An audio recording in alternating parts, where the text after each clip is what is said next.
This is Moneyline Mania with Chaz and the crew.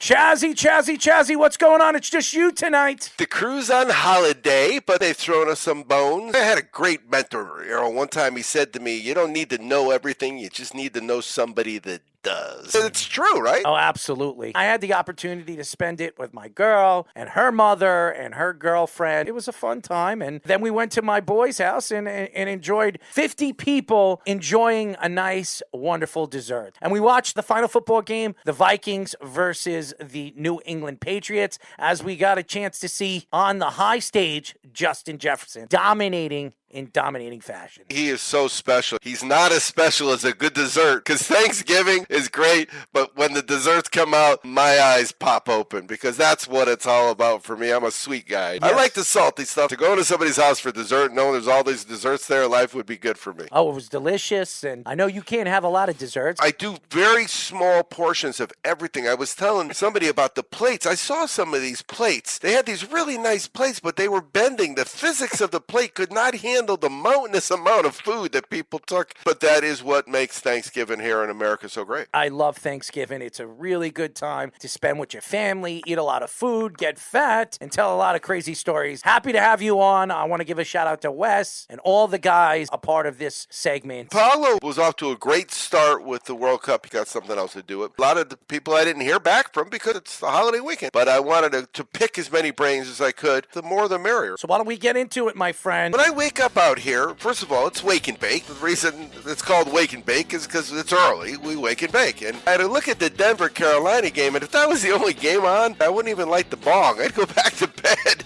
wake up later. You'd think that this is an important game for him, huh, the quarterback? Russell Wilson has a big game. This is a game that he needs to show up to. This is a game that they must win. I know they have nothing to play for. Denver is not making the playoffs, but this is a big statement game for Russell Wilson and the Denver Broncos. They're going into Carolina. They're playing a very good defense, a defense that's played very, very well. They have one of the best defensive tackles in football, and they can get at you very, very strongly. And their secondary's played very, very well. They're still trying to figure out who their starting quarterback is. It doesn't look like it's Baker. It's not Sam Darnold, but they're going to have to start one of them this week. It's going to be very interesting to see a coach that is an interim guy who is trying to figure out where this team is for the rest of the season. They have paid him $15 million for each win. The more wins they can get, the lower that number will be, but it's probably going to set a record for the most money spent on one player for a W. I do have that game on my list, though. The total listed at 35.5. It's the lowest combined points total for the entire season, this game. When you look at both those teams, they're both looking to get a win. Carolina has the best chance of making the playoffs. They're in such a weak division. It looks like it's Tampa's division to win, even though Tampa's not having a good season. Tom Brady isn't the same quarterback he once was when he came from New England, and even when he won the Super Bowl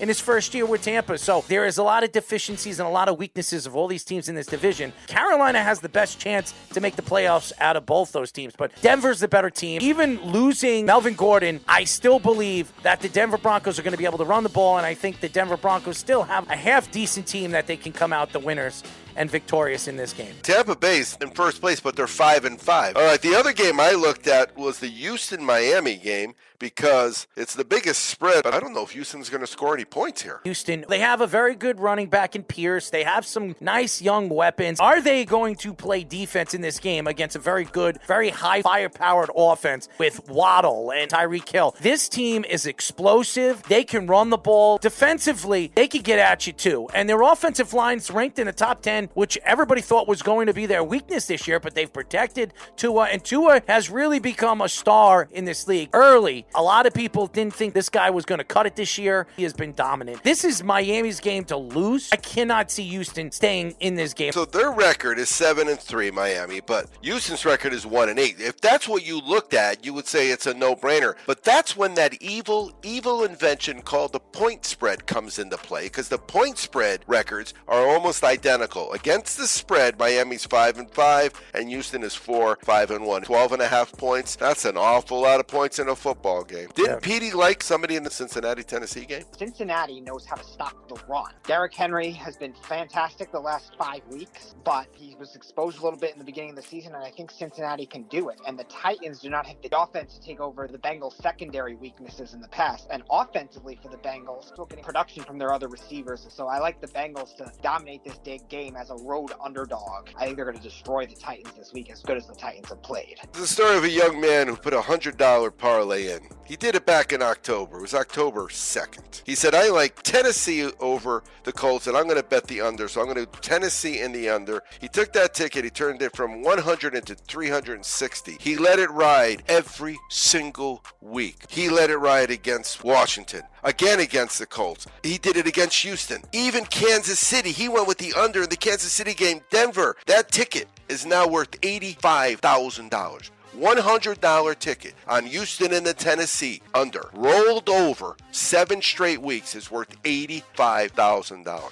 If you offered me $85,000 right now, I would take it. Going into this game with the Bengals, everybody thinks that the Bengals are going to make the playoffs. Joe Burrow is one of the best quarterbacks in the league. Everybody keeps calling him an elite quarterback. But all season long, they haven't found the running game. Joe Mixon isn't the same running back he was last year. And Tennessee, over the last couple of weeks, even though they've had a loss here and there, they still have the running game. They still have the momentum with the defense playing the way they are. I think they have one of the best coaches in the NFL in Vrabel. So I do believe Tennessee has the advantage. A lot of people like Joe Burrow, but I think this is a very weak offensive line. For all the add-ons in the offseason, a lot of these guys have not panned out on this offensive line. So I like the Tennessee Titans in this game. I think they're going to cover in this game. The Jets, they're 6-4. They don't know who they're playing at quarterback. That's crazy. Most teams are 2-8 when they don't know who they're playing at quarterback. It's so interesting how important this game is going to be for the New York Jets, because it doesn't get any easier. They have the Lions still. Look what the Lions did on Thursday afternoon against the Bills. They're getting better, and there's no sure things anymore in the NFL. Even the Jaguars, the Jets are going to play this year, they have played a little bit better too. This is not a short game, even though it's probably the shortest game out of all the games that they have left. Justin Fields isn't 100%. He might not play in this game. He has a separated shoulder, and the Jets are going to be able to run against this team. They're going to be able to put some pressure on this defense. This defense is one of the worst defenses in the league. Roquan Smith, he's playing for Baltimore. So I like the Jets in this game. I think the Jets are going to cover in this game. I think they're going to even put up some points. Mike White is going to be able to air the ball out. He has Elijah Moore, Denzel Mims, and obviously Garrett Wilson. I think you're going to see this offense flourish better under Mike White this week than you probably would have Zach Wilson. So I like the Jets in this game.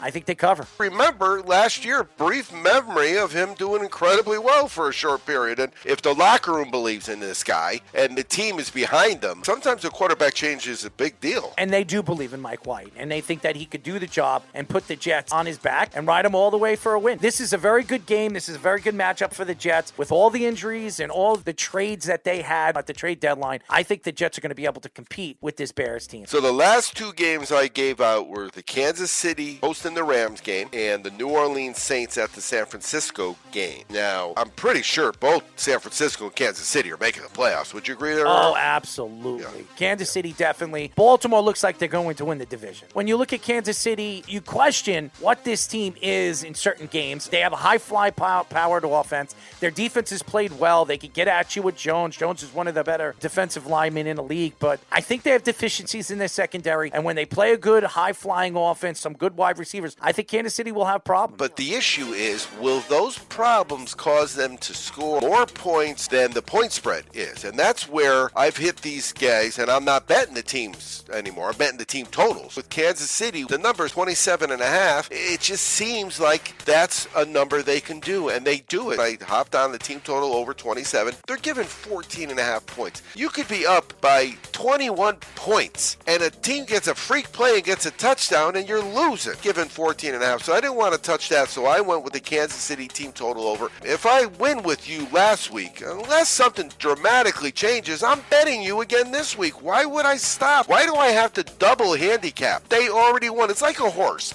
If a horse wins for you, the next time it runs, you're going to bet it again. Maybe you're not going to get the same odds, but you're going to bet it again. Oh, absolutely. And Kansas City, they're just a much better team than the LA Rams. And going into this game, the Rams don't have Cooper Kupp. They don't have a star wide receiver in this game. Allen Robinson, I thought, was going to fit. He has not really produced. A couple months ago, this week, on this show, we talked about Super Bowl champions and how the first 3 or 4 games of the season, they get extra points because everybody says they're Super Bowl champions. When we all know with Super Bowl champions, guys run off and take the money, go elsewhere. The drive isn't there, especially if their guys were playing in contract years and they got their new money. The Rams have taken that early preseason bet against trend and made it last all year. They suck. They're terrible. They can't run the ball. Henderson's gone. He went on waivers. He's now a Jaguar. This is not a good team. Akers wanted to be traded at the trade deadline. He's still on the team. He's not even the starting running back on this team. This team, where everybody thought they were going to have a pretty good dual running threat, they're all gone. They're both not even starting on this team. So I don't know what the Rams are. Matthew Stafford isn't the same quarterback he was last year, and they have so many deficiencies on their offense. And their defense, adding Wagner, even though Bobby Wagner is still one of the better linebackers in the league, he really hasn't helped after losing Von Miller. And Von Miller might be out for the season after getting hurt. And with no draft stock anymore, they don't know what Matthew Stafford is when he becomes a free agent in the offseason. I don't know who they are as an organization. They make us watch them. Petey and I make fun on our text of the Chargers. They shove the Chargers down our throat. It's not that bad with the Rams, but we see a lot of Rams games. And sometimes it's because, especially during the bye weeks, there's only 2 or 3 games in the afternoon. They got to show sometimes both of them. But they really do. They suck. I think the Green Bay Packer game and the Philadelphia Eagle game is going to be a fun game to watch. This is an important game for the Green Bay Packers. If they can pull off a win in this game, they could still make the playoffs. The NFC is so weak. If they could pull off a win in Philadelphia against this very high-powered Eagles team, this is a team 9-1, clinched their division in the next 2 weeks. Very interesting. This is a tough matchup. Eagles run game, though, against that Packers run defense that has had trouble. Jalen Hurts outside. I like the way Miles Sanders has played, especially in the red zone. Offensively for the Packers, they could run the ball a little, but they've still been kind of inconsistent. The game is in Philadelphia. They might get a big play here and there. The Eagles secondary has been spotty at times, but I would trust the Eagles to win and also cover this -6.5. If you looked at this game early in the season, this could be like an NFC playoff game. The NFC is definitely Green Bay's got a shot, but he sat in front of us, Aaron Rodgers, and he said this team isn't really good. It was like week 3 or 4, and everybody was freaking out, and you know how he is. He's been with the press over his career. The bottom line is he was being honest. They suck too. If you just bet against the Rams and you bet against the Packers every week, you probably hit that parlay 4 times and you don't. My surprise game of the week is the Green Bay Packers of Philadelphia, because I think the Green Bay Packers could shock the Philadelphia Eagles. If they can get that offense moving, get Jones into the game early, they need to control the clock, and they have to get Jones and their offense involved very, very early if they plan to win this game. But I absolutely believe it's a possibility that the Green Bay Packers could go into Philadelphia and knock off the high-powered Philadelphia Eagles team. Our buddy Worldwide West, or Blackhawk West, he put out a bet against Philly. He thinks there are 3 games they could lose in their final 6 games. And I think they're definitely losing to Dallas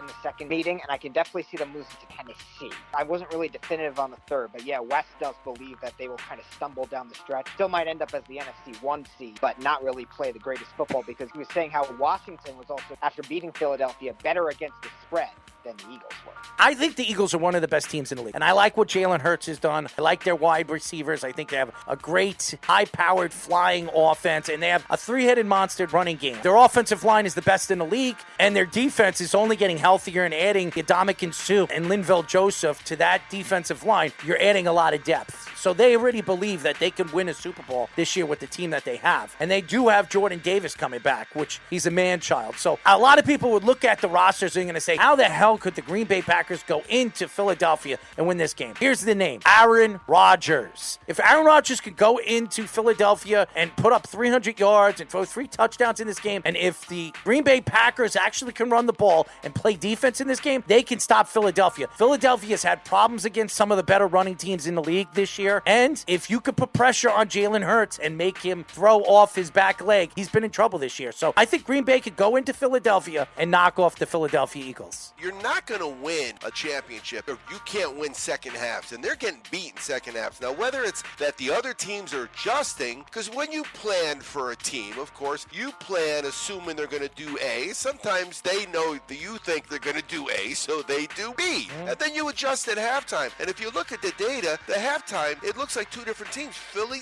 is great in the first half, and they just do nothing in the second half. The Saints and the San Francisco 49ers. This is a game that San Francisco should win. I've seen the Saints go into San Francisco over the years, or even San Francisco into New Orleans and losing. San Francisco is the favorites in this game, but that doesn't guarantee anything. Especially this year. It's been a phenomenal amount. And, Black Hawk West has talked about that. What he did is he just had a hunch it was going to be a crazy year, and he started putting the buck on all the underdogs. Breaks up a $20 bill, and he spreads it around. And it's up to like $60 now. That same $20 is tripled.